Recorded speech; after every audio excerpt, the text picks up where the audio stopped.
बिस्मिल्लाहिर्रहमानिर्रहीम। गुमनाम हीरो के मुअज़्ज़ज़ नाज़रीन, अस्सलामु अलैकुम। आइए चलते हैं कहानी की तरफ।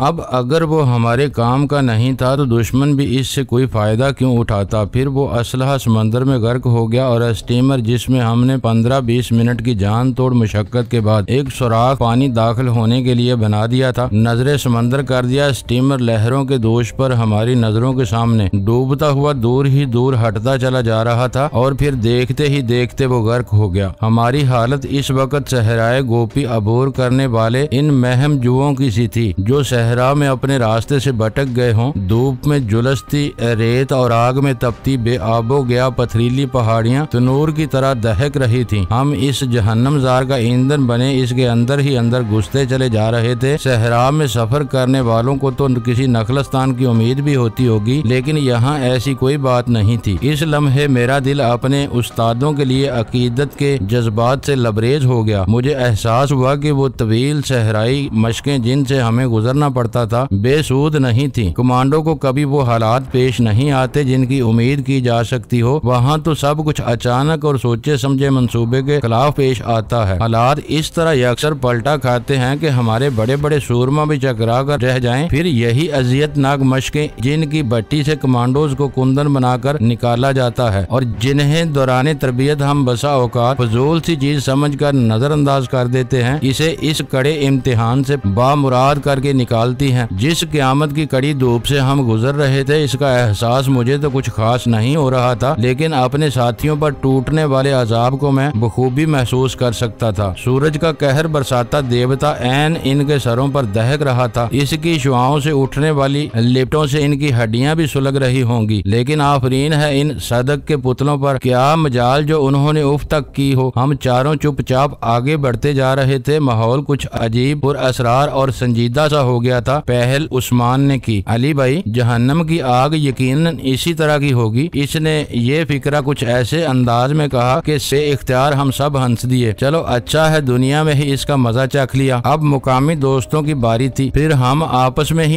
इसी तरह एक दूसरे की तरफ फिक्रे उछालते रहे। इससे माहौल के तनाव में कुछ कमी जरूर वाक़या हो गई थी, या फिर कम अज कम हमारी तवज्जो हट गई थी। तकरीबन 1 घंटे बाद जब इस जानलेवा सफर का इख्तिताम एक सड़क के नजदीक हुआ तो हमारे होंठों पर पपड़ियां जम रही थी, हलक खुश्क हो चुके थे। यूं महसूस हो रहा था जैसे किसी ने जिस्म से नमी की आखिरी रमक भी निचोड़ ली हो। उस्मान की हालत तो नाकाबिले बर्दाश्त हो रही थी। ये इसकी कुव्वत इरादी थी या फिर अनानियत के इसने हमारे सामने शर्मिंदा होना गवारा न किया। मुझे डर था कि कहीं इसे सन स्ट्रोक न हो जाए। ये सड़क जिस तक हमने रसाई की थी शहर से बंदरगाह की तरफ जा रही थी। सड़क के किनारे दरख्तों तले बेदम से होकर मेरे साथी करीब करीब गिर पड़े थे। दूर दूर तक किसी जीरूह का नामो निशान दिखाई नहीं दे रहा था। हमारी सबसे पहली जरूरत पानी थी। हर सूरत मेरे साथियों को पानी चाहिए था, वरना किसी भी लम्हे किसी के तड़क जाने का खतरा पैदा हो चला था। समझ नहीं आ रही थी कि पानी आखिर लाऊं कहां से। कभी कभी कोई ट्रक बंदरगाह से शहर की तरफ या शहर से बंदरगाह की तरफ जाता दिखाई पड़ता था। इनको हाथ देकर रोकने का तसव्वुर भी नहीं किया जा सकता था। अव्वल तो दिन दिहाड़े ही लूट मार की ऐसी वारदातें होती रहती थी कि कोई ट्रक ड्राइवर रुकने का खतरा हरगिज मोल न लेता। फिर हमारे हुलिये भी कुछ ऐसे शरीफाना न थे कि कोई हम पर तरस खाने का रिस्क ले सके। शाम के वक्त इस सड़क पर ट्रैफिक बहुत बढ़ जाता था, क्योंकि समंदर किनारे बने अयाशी के अड्डों, नाइट क्लबों और जुआ खानों की दुनिया रात ही में आबाद होती थी और शाम के बाद पुलिस की गश्ती गाड़ियों में भी इसी रफ्तार से इजाफा हो जाता था। इधर मेरे साथियों की पतली हालत मुझे शाम ढलने का इंतजार करने की मोहलत देने को हरगिज तैयार नहीं थी। मुझे जो कुछ भी करना था फौरन और अभी करना था। मुझे बेकरारी से किसी ऐसी गाड़ी का इंतजार था जिस पर सवार होकर हम शहर को जा सकते। 2-3 ट्रक गुजर गए थे। हम हाथ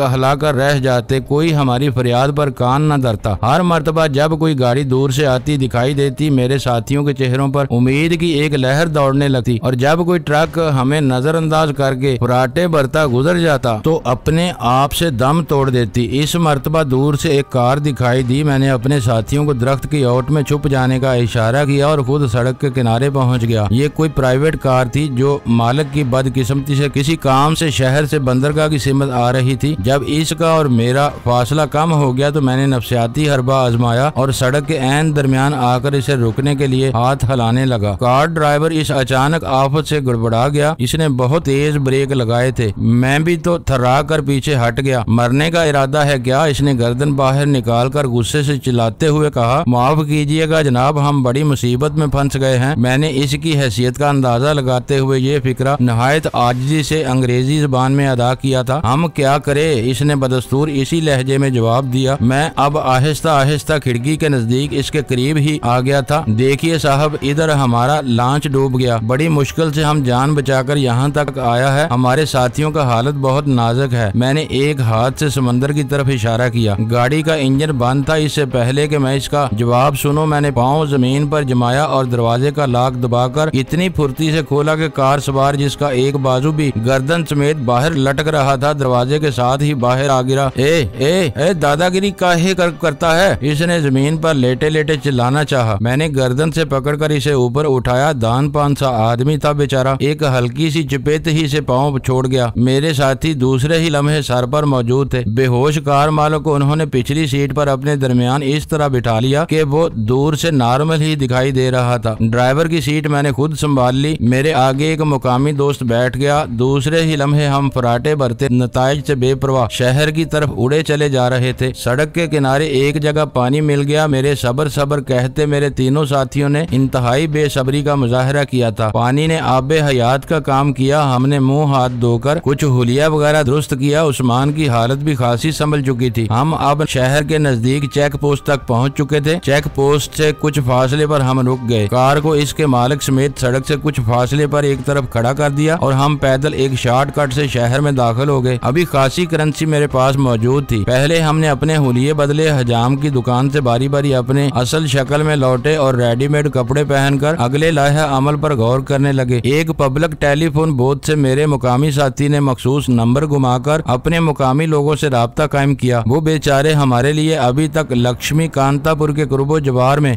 धक्के खा रहे थे। जब इन्हें हमारे बखैरियो आफियत होने की इतला मिली तो उन्होंने यकीनन सजदा शुक्र गुजारा होगा। हमें वहाँ ठहरने का कहा गया। जबकि हमारे दोनों मुकामी दोस्त रुखसत हो गए। अपनों से अलहदा होने का लम्हा खासा दिलगदाज होता है, खुसूसन इन हालात में जब हम मौत की शाहराह पर एक दूसरे के हाथों में हाथ डालकर संग संग चले थे। पिछले कुछ घंटों की रफाकत में हम एक दूसरे को अपना बरसों का शनासा जानने लगे थे। जुदा होते वक्त हम सब की आंखों में नमी तैरने लगी थी, लेकिन हम जानते थे कि अज़ल से होता आया है और अब तक होता रहेगा। हमारा बस इतना ही संग होता है। हम एक दूसरे से चंद घंटों के लिए मिलते हैं, एक दूसरे पर जान निछावर करते हैं और अपनी अमर यादें छोड़कर एक दूसरे से जुदा हो जाते हैं। फिर किस्मत ही से हम कभी जिंदगी के किसी मोड़ पर आपस में दोबारा पुरानी यादें जिंदा करने को मिलते हैं, क्योंकि इंटेलिजेंस का तरीकाकार यही है कि दो एजेंटों का आपस में कम से कम मिलाप हो। मुमकिन है वो अपनी फितरत या तजस्सुस की आदत से मजबूर होकर एक दूसरे की असलियत जानने की कोशिश करें, जो दोनों ही के लिए नहीं बल्कि वहाँ मौजूद सारे गैंग के लिए तबाही का बायस बन सकती है। दरअसल इंटेलिजेंस का तरीकाकार ही कुछ ऐसा पेचीदा और अजीब सा होता है कि यहाँ कड़ी से कड़ी मिलकर जंजीर तो बनती है, लेकिन एक कड़ी की मालूमात बस अपनी हद तक ही होती है। अगर इसको खुद से आगे या पीछे ताक झांक करने का मौका तफन्नन तबा के लिए भी दिया जाए तो वो आगे पीछे सबको ले डूबे। यहाँ लोग अपनी सलामती के लिए भी दूसरों से मुताल्लिक जानकारी हासिल करने से गुरेज बरते हैं। हाँ, एक जान नसारी और जान सपारी का जज्बा ऐसा जरूर है जो इनको में कूट कूट कर भर दिया जाता है। वो सब अपने आप को एक जिस्म और एक जान समझकर काम करते हैं। इन्हें खुद से ज्यादा अपने साथियों की जिंदगियों की फिक्र होती है। थोड़ी देर बाद एक शानदार कार हमारे करीब आकर ठहर गई। इसमें से एक वजीह है और बारोब नौजवान उतरकर हमारी तरफ आया। हमने बातों ही बातों में कोड वर्ड्स का तबादला करके एक दूसरे को अपनी आशनाई बहम पहुंचाई। फिर हम दोनों नौवार्द की आरामदेह गाड़ी में बैठकर एक शानदार होटल की तरफ रवाना हो गए। होटल से पहले हमारे कार एक बारौनक स्टोर पर रुकी जो इन लोगों का ही शायद कोई अड्डा था। नौजवान ने बड़े मुअद्दब लहजे में हमें नीचे उतरने का इशारा किया और हमें साथ लेकर वो इस स्टोर में घुस गया। शायद वो इस स्टोर का मालिक था। इसे देखते ही वहाँ मौजूद तमाम लोग मुअद्दब हो गए। एक बात मैंने खास तौर पर नोट की कि किसी ने हमारी तरफ आंख भरकर देखने की कोशिश भी नहीं की थी। शायद यहाँ का यही असूल था या फिर वो सारे इसके अपने आदमी ही होंगे। नौजवान हमें दुकान के एक कोने में बने छोटे से लेकिन खासे बड़े खूबसूरत कैबिन में ले आया। ये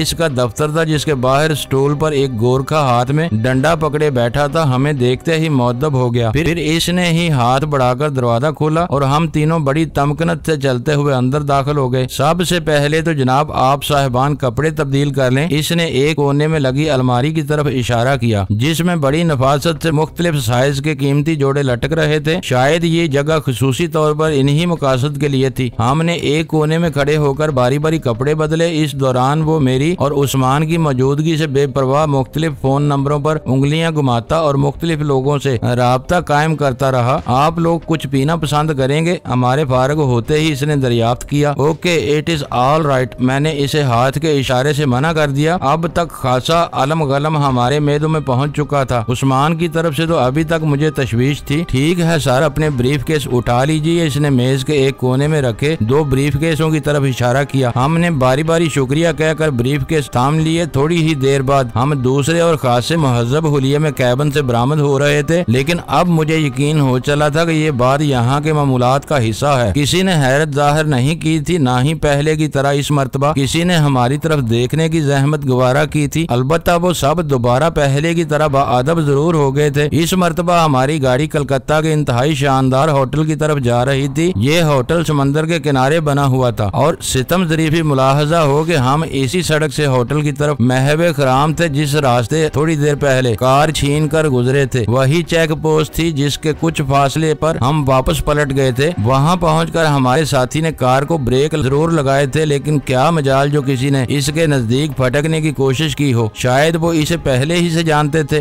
जाइए साहब, एक बावर्दी गधे ने इसे करीबन सल्यूट करते हुए हाथ उठाकर आगे बढ़ने का इशारा किया। एक मुस्कुराहट इसकी जगह से गुजरते हुए खुद ब खुद हम दोनों के होंठों पर फैल गई। जहां हमने थोड़ी देर पहले कार और इसके मालिक को छोड़ा था, कार अपने मालिक समेत गायब थी। शायद इसे जल्द ही होश आ गया था। मैंने बेहोशी का इंजेक्शन भी तो मामूली सा ही दिया था। थोड़ी देर पहले जहां हम जान छुपाने के लिए मारे मारे फिर रहे थे, अब वहीं लोग हमारे लिए दीदा दिल फर्शे राह किए खड़े थे। फिर मुझे जल्द ही इसकी वजह भी समझ में आ गई। अभी हम चेक पोस्ट से बमुश्किल 1.5-2 मील दूर ही पहुंचे थे जब हमारे अकब में पुलिस की तेज रफ्तार जीप का सायरन गूंजने लगा। पहले तो मैंने यही समझा कि शायद किसी ने चेक पोस्ट से गुजरते हुए हमें पहचान लिया है और अब पुलिस की गाड़ी हमारे इस्तकबाल को आ रही है। लेकिन जब हमारे मेजबान ने हारन की आवाज पर गाड़ी की रफ्तार धीमी कर दी और एक पुरस्कार मुस्कुराहट भी इसके होंठों पर अटखेलियां करने लगी तो मैं मुतमिन हो गया। हमारे मेजबान ने गाड़ी सड़क के एक किनारे पर पार्क कर दी और पुलिस की जीप का इंतजार करने लगा।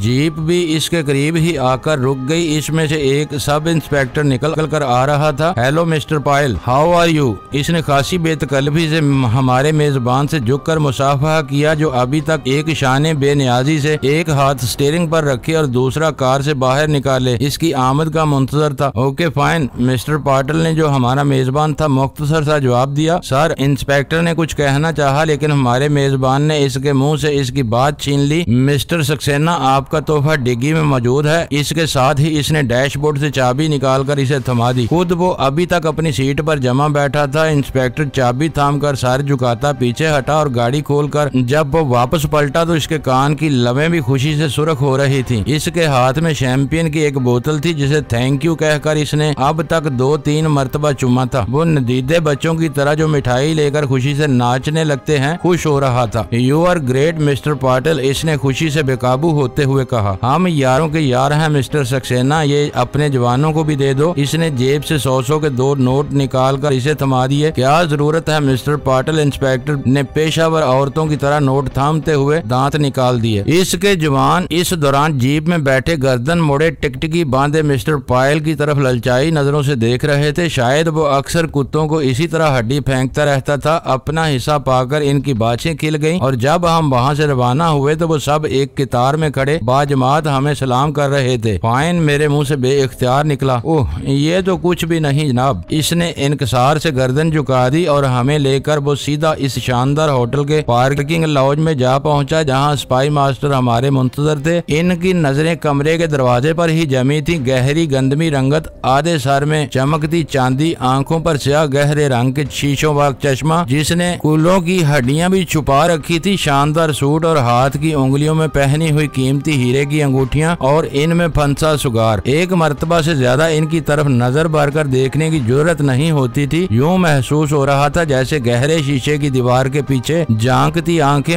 मुकाबल के जिस्म से आर पार हो जाएंगी। जब इन्होंने अस्सलामु अलैकुम कहकर मुझसे हाथ मिलाया तो एक सनसनाहट सी मेरी रीढ़ की हड्डी में दौड़ गई। मैंने दोबारा इनके चेहरे का पहले से भरपूर अंदाज में जायजा लेने की हिम्मत न की। मिस्टर अली कैसे हैं आप? उन्होंने मुझे और उस्मान को सामने सोफे पर बैठने का इशारा किया। फिलहाल तो वैसे ही हैं जनाब, मैंने एहतराम मलहूज़े खातर रखा। जवाब में इनका हल्का सा कहा बुलंद हुआ। मैं अभी तक इस सोच में गलता था कि ये वही साहब हैं जो इससे पहले एक फकीर के रूप में मुझे दीदार बख्श चुके थे। थोड़ी देर तक रस्मी बातें होती रहीं। पाटिल एक कोने में बैठा अगले हुक्म का मुंतजर था। फिर काफी आ गई और काफी पीने के बाद उन्होंने पाटिल से कहा, मिस्टर उस्मान को इनका कमरा दिखा दें, आप फिलहाल सिर्फ आराम कीजिए। पहली दफा वो बराह रास्त उस्मान से मुखातिब हुए। असल में हम अब जो गुफ्तगू करने वाले थे इसमें उस्मान की मौजूदगी माने थी। उन्होंने इतने शाइस्ता तरीके से उस्मान को रुखसत किया कि मैंने ही नहीं उस्मान ने भी बिल्कुल महसूस न किया। खुद उस्मान भी यही खासी उलझन महसूस कर रहा था। इसको हल्की हल्की हरारत भी थी। बाद में इसने मुझे बताया कि कमरे में जाने के थोड़ी देर बाद ही एक डॉक्टर ने इसका चेकअप किया था। कलकत्ता में ये मेरी और उस्मान की आखिरी मुलाकात थी। उस्मान के जाते ही उन्होंने अपना ब्रीफकेस खोला और एक इंतहाई हिफाजत से रखा कागज मेरी तरफ बढ़ा दिया। ये हेडक्वार्टर से मेरे नाम ताज़ा हदायत और अगले मिशन से मुतल्लक खत था, जिसके ऊपर और नीचे सुर्ख रोशनाई से हदायत की गई थी कि इसे पढ़ते ही फौरन जाया कर दिया जाए। उस्मान को वापस बुला लिया गया था और यूं भी अब इसकी यहाँ मौजूदगी का जवाब बाकी नहीं रहा था। मुझे मुकामी दोस्तों से मुंसलिक रहकर काम करने के अहकामात मौसूल हुए थे। नए मिशन वक्तन फवक्तन मुझे यहीं ब्रीफ किए जाने थे। मैंने अहकामात पढ़ते ही बाथरूम में जाकर सिगरेट लाइटर की मदद से कागज को जलाया और फ्लैश में बहा दिया। आत्मा सिंह तुम्हारा बेहतरीन कवर साबित होगा मिस्टर अली। मेरे बाहर निकलते ही स्पाई मास्टर मुझसे गोया हुए। मुझे इनकी इस बात पर कतन हैरानी न हुई क्योंकि मुझे इल्म था कि वो मेरे बारे में पल पल की खबर रखते हैं। ये इनके लिए बेहद जरूरी भी था, इसलिए कि मुझे कोई नुकसान पहुंचने की सूरत में इन्हें खासी शर्मिंदगी उठाना पड़ती। तुम बहुत खुशकिस्मत हो जो अचानक इससे टकराकर इसकी हमदर्दियां हासिल कर चुके हो। वो बहुत कीमती मोहरा है मिस्टर अली। हमने 2-3 मरतबा इसके गिर्द जाल बुना, लेकिन हर दफा किसी चिकनी मछली की तरह वो हमारे हाथों से निकल गया। तुमने नादानिस्तगी में बहुत बड़ा मार का सर किया है। ये शख्स हमारे लिए मजबूत किले की मानद साबित होगा, जिसमें पनाह लेने के बाद हम तमाम बैरूनी खदशात से बेनियाज हो सकते हैं। तुमने सिखों के अमूर पर खुसूसी महारत दौरान तरबियत हासिल की है। आज तुम्हारी सलाहियतें बरोए कार लाने का वक्त आया है। आत्मा सिंह तुम्हारे कमीगाह है मिस्टर अली। तुम वहीं से निकलकर शिकार पर झपटो और वहीं वापस चले जाओ। इसके दिल में घर करने के लिए बहुत कुछ कर गुजरो। ये मुल्को कौम के लिए बहुत जरूरी है, बहुत ही जरूरी। उन्होंने बड़ी चाबक दस्ती से पाटिल की असल शख्सियत को छुपा लिया था। सर, मुझे आप इंशाल्लाह हमेशा ही ऐसा पाएंगे। मैंने इन्हें यकीन दिलाने की कोशिश की। Thank you my boy. उन्होंने मेरे इंस्ट्रक्टर की तरह मेरी पीठ थपकी। इस लम्हे वो मुझे वाकई अपने सर महसूस हो रहे थे। थोड़ी देर तक हम अपना लाहे अमल तय करते रहे। फिर वो फोन उठाकर पाटिल की वो हदायत देने लगे। दूसरे ही लम्हे वो हमारे कमरे में था। तुम्हारा दोस्त बेखैरियत है और इंशाल्लाह 2-3 रोज तक ढाका पहुंच जाएगा। अभी इसे आराम की भी जरूरत है। तुम बहरहाल सोल्जर हो। उन्होंने जाते जाते मुझे तशफ़ी दी। ये इनकी मेहरबानी थी कि उन्होंने जाने से पहले मुझे उस्मान से मुलाकात का मौका फराहम कर दिया था। अगर वो ऐसा ना भी करते तो ये कोई खिलाफे तवक्को बात ना होती, बल्कि तवक्कुआत के ऐन मुताबिक होता। मिस्टर पाटिल तुम्हारे बेहतरीन दोस्त साबित होंगे। मिस्टर अमरजीत सिंह। उन्होंने पाटिल का और मेरा नया तारफ कराया। Welcome to you sir. Patil ने गर्मजोशी से मेरा हाथ दबाया। इनके इस फिक्रे में बहुत कुछ पोशीदा था। अब मैं पाटिल पर हर तरह एतमाद कर सकता था। फिर स्पाई मास्टर रुखसत हो गए और हम दोनों वहीं रह गए। मैं इसी शजोपन में मुब्तला था कि इससे उस्मान के मुतल्लक दरियाफ्त करूं या ना करूं कि इसने खुद ही मेरे मुंह की बात छीन ली। आइए मिस्टर उस्मान से मिलते हैं। और मेरा हाथ पकड़कर वो मुझे कमरों की इस कतार के सामने से गुजारता उस्मान के कमरे के सामने आ गया। दरवाजे पर मखसूस दस्तक देकर हमने दरवाजा खुलवाया। उस्मान को डॉक्टर इंजेक्शन और कुछ दवाएं देकर आराम की हदायत के साथ वापस चला गया था। वो भी सोने के मूड में नजर आ रहा था। मिस्टर उस्मान आज यहीं आराम करेंगे, कल वापस जाएंगे। पाटिल के मुंह से उस्मान ने गालबन पहली मर्तबा ये इतला मौसूल की थी। ये सुनते ही इसके चेहरे के तासरत अचानक बदल गए। वो इस खबर से खासा गमज़दा हो गया था, लेकिन मेरे लिए मामूल की कार्रवाई थी। फिर भी न जाने क्यों इससे अलग होते हुए मैं एक खलश सी महसूस कर रहा था। शुक्रिया मेरे दोस्त, तुमने वाकई अपना हक अदा किया। मेरे ख्याल से इस तरफ तुम्हारी ज्यादा जरूरत है। मैंने इसके कंधे पर शफकत से हाथ रखकर इसे हौसला दिया। अली भाई, हम सब तुम्हारे मुंतजर रहेंगे। एक एक लम्हा गनीमत था। वो बिल आखिर कह ही गया, मैं जरूर आऊंगा, तुम सब से मिलने आऊंगा। मैं तुम लोगों को कभी नहीं बुला सकूंगा। उस्मान भाई, इस वक्त मुझे अपना लहजा खुद अपने लिए अजनबी लगा। अच्छा, मेरा ख्याल है अब तुम अय्याशी करो। मैंने आरामदेह बिस्तर और एयर कंडीशन की तरफ इशारा करके माहौल को गैर संजीदा करना चाहा। मेरे साथ ही पाटिल ने भी हल्का सा कहकहा लगाकर मेरा साथ दिया। एक जख्मी सी मुस्कुराहट उस्मान के होंठों से फिसल गई। हम दोनों एक दूसरे से बगलगिर होकर रुखसत हो गए। घर में सब तक मेरी नेक तमन्नाएं पहुंचा देना। खुदा हाफिज। मैंने दरवाजे में पहुंचकर मुड़ते हुए कहा। इस लम्हे में इसकी आंखों में जिलमिलाते आंसुओं का सामना नहीं करना चाहता था। मैं बाहर निकल गया और आहिस्ता आहिस्ता कमरों की कतार के सामने से गुजरने लगा। पाटिल की आमद ने तकरीबन 1-1.5 मिनट बाद हुई थी। वो गालबन उस्मान को आखिरी हदायत देकर आया था। अब हम दोनों एक दूसरे के लिए अजनबी थे। असूलन मुझे उस्मान को और उस्मान को मुझे भूल जाना चाहिए था। ना तो हम एक दूसरे से राब्ता पैदा कर सकते थे, ना ही एक दूसरे से कलकत्ता में अब मिल सकते थे। होटल से वापसी पर भी पाटिल के साथ मुलाजमिन का रवैया खासा महजब और शनासा किस्म का दिखाई देता था। स्पाई मास्टर और पाटिल के ताल्लुकात से मैंने अंदाजा लगा लिया था कि इसे स्पाई मास्टर का खुसूसी कुर्ब हासिल है, लेकिन मुझे अभी तक इसने जनाब ही से मुखातिब किया था, जिसका मतलब यही था कि मैं इसका सीनियर हूँ। फिर मुझे खुद ही इस बात की समझ आ गई, मुमकिन है ये डोंग भी इसकी शख्सियत पर पर्दा डालने के लिए रचाया गया हो। ये इन लोगों की बड़ी फराख दिली थी कि उन्होंने एक नए एजेंट को, जिसके कदम अभी तक कहीं नहीं जमे थे, अपने 1-2 इंतहाई अहम ठिकानों से आगाह कर दिया था। ऐसा अमूमन इसी सूरत में किया जाता है जब या तो हालात इंतहाई संगीन नोयत के हों या फिर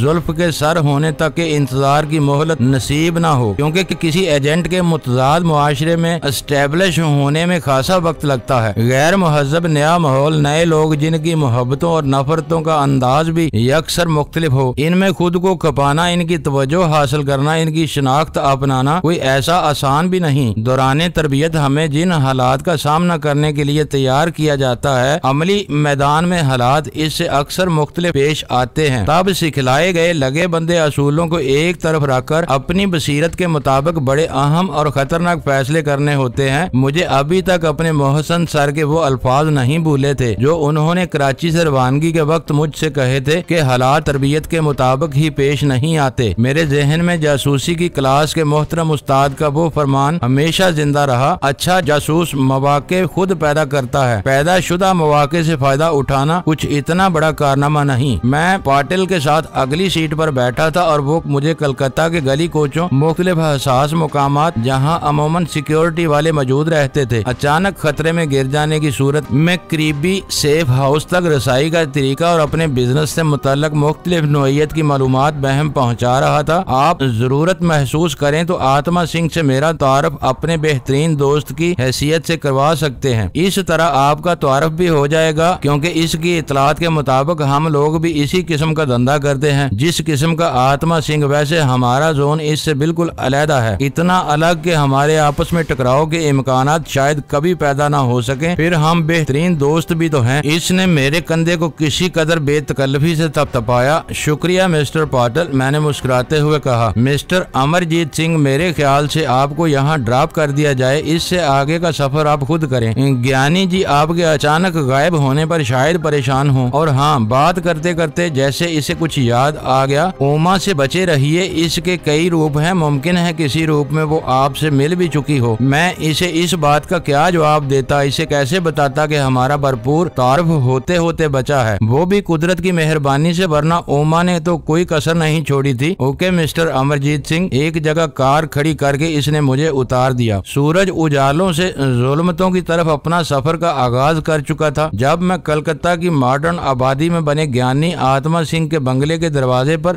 लगी घंटी बजाकर अंदर से किसी आमद का मुंतजर था। दरवाजा खोलने वाली शख्सियत को अगर कोई थोड़े दिल वाला देखता तो बजाय कुछ कहने के फौरन भाग जाता। इसका कद बिला मुबालगा 6.5 फुट के करीब था। स्याह रंग और चौड़े चिकले सीने पर रखे फुटबॉल नमाज सर में महारत से फिट की हुई सफेद गोल गोल आंखें हल्कों से उबली पड़ती थी। क्या है? इसने फाड़ खाने वाले लहजे में दौड़ते हुए पूछा। ज्ञानी जी से मिलना है, मैंने बगैर इसके रोब में आए हुए जवाब दिया। भाग जा, इसने अपने लंबे बाजू से एक तरफ इशारा किया। अंदर दफा हो जा और अमरजीत सिंह की आमद की खबर दो। मैंने अपने लहजे को खासा बारोब बना लिया था। इसने बड़ी हैरत से सर से पैर तक मेरा जायजा लिया। शायद वो मेरी दिमागी हालत जानना चाहता था। सुनते नहीं, मैंने दोबारा इसे डांटा। ठहरो, इसने खटाक से दरवाजा दोबारा बंद करते हुए कहा। दोबारा इसकी वापसी इसी दुश्मन ईमान ओमा के साथ हुई थी, जिसके मुतल्लक पाटिल ने मुझे खुसूसी हदायत दी थी और जिसकी आतिश फिशानियों का दूर ही से सही थोड़ा बहुत तो मैं भी नजारा कर चुका था। आप आइए महाराज जी, आइए। इसका चेहरा मुझे देखते ही खिल उठा। इस रोज मुहज्जब लिबास में मैं खासा शरीफ आदमी दिखाई दे रहा था। इतना भला कि कलकत्ता ऐसे शहर में कोई भी खातून मुझसे मुतारफ होने में फख्र महसूस कर सकती थी। कैसी हो? मैंने बड़े गैर संजीदा लहजे में दरियाफ्त किया। Thank you sir. इसका लहजा पहले से खासा मुख्तलिफ था। इस मुलाकात में तो यूं महसूस हो रहा था जैसे वो मेरे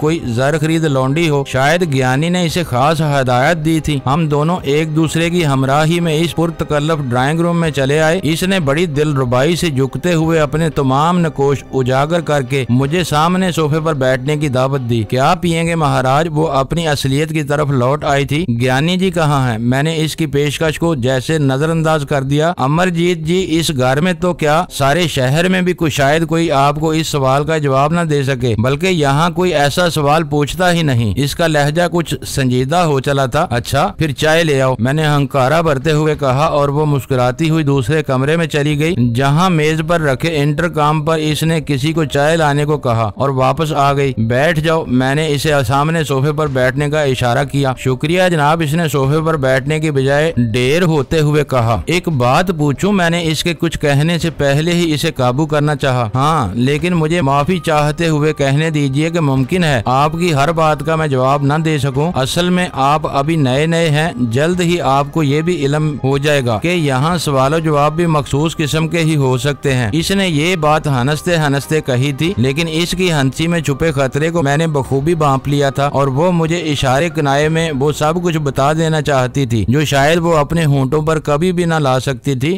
ज्ञानी जी के साथ तुम कब से हो? मैंने इसकी वार्निंग को नजरअंदाज करते हुए कहा। पिछले 4-5 साल से। तुम्हारे फराइज की नौयत क्या है? सॉरी, ओके, मुमकिन है ये कुछ प्राइवेट किस्म की बात हो। मैंने इसे चिढ़ाकर जवाब हासिल करना चाहा, लेकिन वो तो ठुस होकर बैठी रही। फिर अचानक एक ख्याल मेरे जहन में आया। अच्छा, घर वालों को मेरे आने की इतला तो दो। मैंने इससे कहा। जनाब, इस तरफ सिर्फ 2 मुलाजमीन को जाने की इजाजत है। जैसे ही वो यहाँ आते हैं मैं आपका पैगाम पहुँचा दूंगी। बस मैं यही जानना चाहता था। ज्ञानी वाकई खासा पुरस्कार साबित हो रहा था। इसकी शख्सियत प्याज के छिलकों की तरह तह दर तह थी। हर नए परत के नीचे इसके नया रूप नमूदार होता था। कभी वो वहशी दरिंदा दिखाई देता तो कभी सच्चाई का रूप धार लेता। वो एक दुखी दिल गमजदा बाप भी था और बच्चों से इनके माँ बाप छीन लेने में कोई कबाहत भी महसूस नहीं करता था। वो रोजाना ग्रंथ का पाठ करता था और ओमा जैसी दाश्ताएं भी इसके यहाँ पल रही थी। इसकी बीवी और अमृत कौर को देखकर अकीदत से इंसानी नजरें झुक जाती थी। एक तकद्दस मआब सा रोब दूसरे पर तारी होने लगता था और एक ये ज्ञानी था जिसने अपने नवाबाना ठाठ बाट वाले ड्राइंग रूम के एक कोने में नीम उरिया औरतों के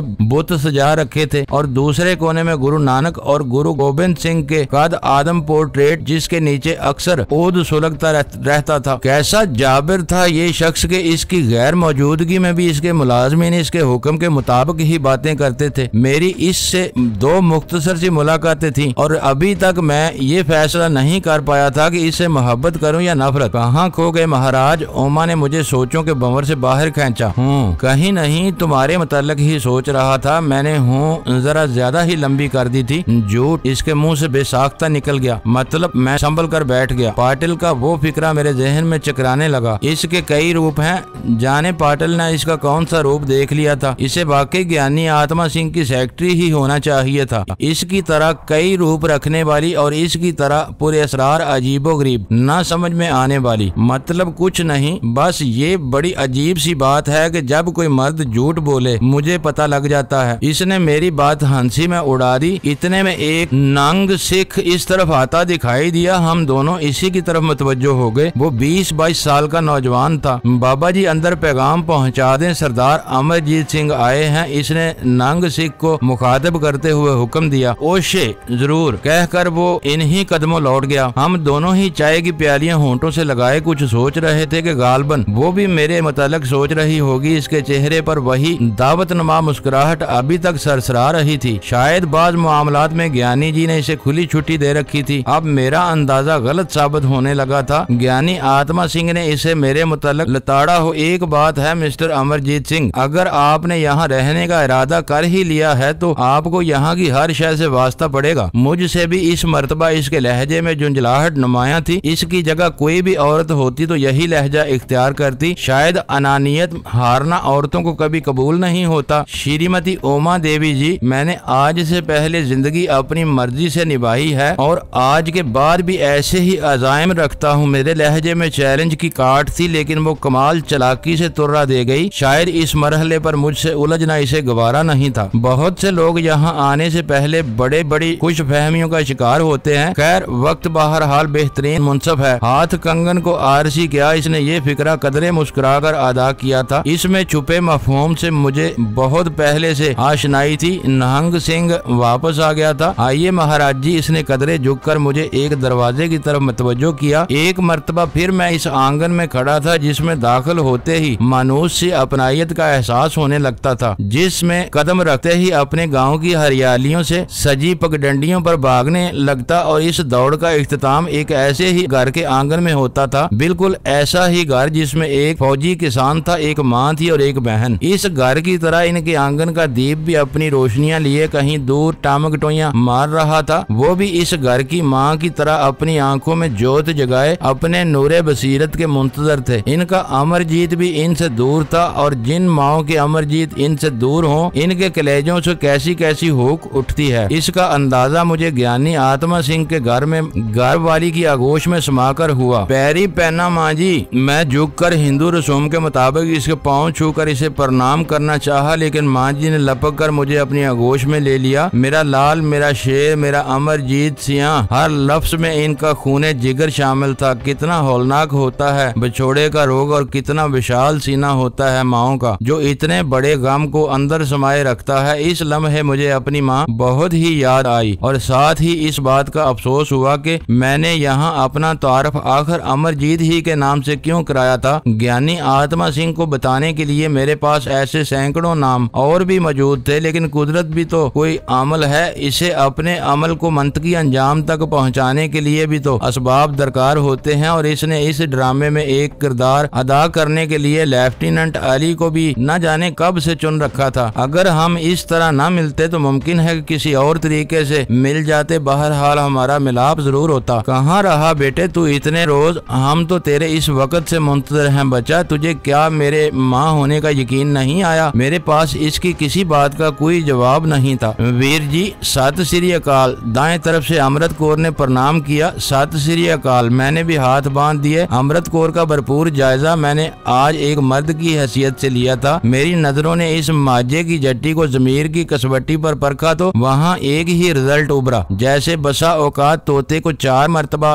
चबनियाँ देकर भी हम बार बार किस्मत के हाल वाला एक ही कार्ड जवाब में मसूल करते हैं। मेरे शौर के कंप्यूटर की टिक टिक और खटाक खटाक से एक फिक्रा उभरा था, मैं एक बहन हूँ। वो ऐसी ही इफत माआब लड़की थी जिसे देखकर सिर्फ बहन का तस्वर ही जन्म ले सकता था। इसकी आंखें इतनी ही खूबसूरत थी जितनी गजाल की, लेकिन जिनमें एक हजाब था, एक पुरतकद्दस झिझक मौजूद थी। एक ऐसा इज्जत माआब किस्म का तासर वहाँ मौजूद था कि गलीज निगाहें भी इनसे टकराएं तो एहतराम को झुक जाएं। जरूर ज्ञानी आत्मा सिंह ने किसी जन्म में कोई बहुत बड़ा पुण्य किया होगा, वरना बदमाशों की औलादें इतनी तकद्दस आब नहीं होती कि इन्हें देखते ही यूं एहतराम खुद ब खुद अंदर से जन्म लेने लगे। वीर जी आप, इसने भी अपनी माँ वाला सवाल ही दोहराना था। मैं तुम्हारे पास हूँ बहन, मैं तुम्हारे पास रहूंगा। इससे ज्यादा मैं कुछ न कह सका। इससे मुसलहतन भी झूठा वादा नहीं किया जा सकता था। वीर जी मैं खाना लाऊं? रात हो चली थी और वो मेरा जवाब सुने बगैर खाना लेने चली गई। मैं माता जी के चरणों में बैठ गया। वो मुझसे अजीब अजीब बातें पूछने लगी, मेरे माँ बाप की बातें, बहन भाइयों की बातें, और जब मैंने इन्हें बताया कि मेरा वाहे गुरु के सिवा इस दुनिया में और कोई नहीं तो वो तड़प उठी। हाय पुत्र, ऐसे शब्द मुंह से क्यों निकालता है? हम क्या मर गए हैं? परमात्मा न करे माँ जी। मैंने इनके हाथ को अपने दोनों हाथों में लेकर आंखों से लगाते हुए कहा, शिंदे तू अब कहीं न जाया कर, यहीं रह हमारे पास, हमारा अमरजीत बनकर। अच्छा माँ जी। मुझे इस लम्हे खुद से बड़ी शर्म महसूस हुई। अमृत कौर खाना ले आई थी। इसने रवायती अंदाज में मेरी थाली बनाई थी। वहाँ सवाए चाहत की गर्मी के और किसी शय का हबस नहीं होता था, लेकिन वो मेरे सामने पंखा लेकर बैठी रही। हालांकि कमरा एयर कंडीशन था। ज्ञानी आत्मा सिंह अंदर दाखिल हुआ तो अमृत कौर मेरी थाली में ताजा फुल्का रख रही थी और माता जी पीतल के गिलास में दूध मिली लस्सी उंडेल कर मेरी तरफ बढ़ा रही थी। वो हैरत से टिकटिकी बांधे ये मंजर देखता रहा और इस वक्त तक जब तक कि मैंने खुद खड़े होकर इसे प्रणाम न किया। मुअज़्ज़ज़ नाज़रीन, लाइक करें, शेयर करें और कमेंट्स बॉक्स में पाक आर्मी जिंदाबाद, पाकिस्तान पाइंदाबाद का नारा जरूर दर्ज करके अपने मुल्क पर फख्र करें और पाकिस्तान की बुनियादें मजबूत करने में अपना किरदार अदा करें।